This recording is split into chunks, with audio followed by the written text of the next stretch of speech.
కొనేలేదు అంటున్నావు. ఇచ్చిన వాళ్ళు ఈయనే ఉన్నారు, తీసుకున్న వాళ్ళు ఈయనే ఉన్నారు. బ్యాంక్ స్టేట్మెంట్ ఉంది, అన్నీ ఉన్నాయి. ఏ ప్రూఫ్ కావాలంటే ఆ ప్రూఫ్ ఉంది బాయ్. అలాగనే జైలుకు పోతుందా, డబ్బులు ఇస్తుందా, ఏదో ఒకటి రెండు కావాలి.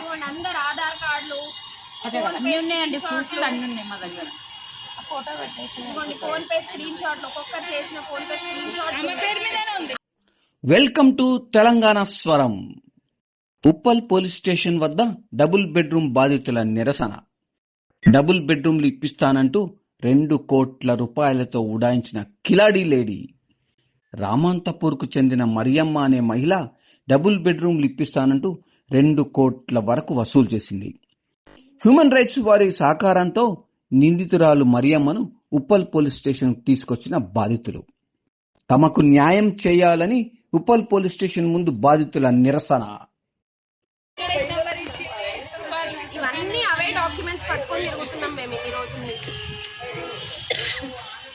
ఈ ప్రతి ఒక్కరు Aadhaar card, bank account details,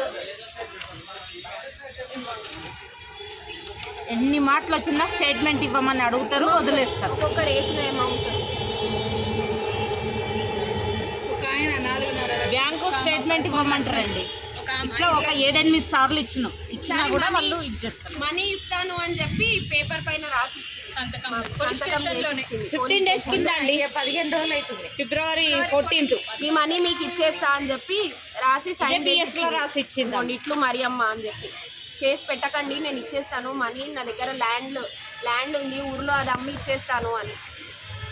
ఈ అందరి పైసలతోనే ఇల్లు కట్టుకుంది. రామంతపూర్ చర్చ్ కాలనీలో పొలాలు కొన్నది. అవి అమ్మి ఒక్కొక్కటి ఇస్తా అని అంటుంది, కానీ ఇవ్వట్లేదు ఇప్పటి వరకు.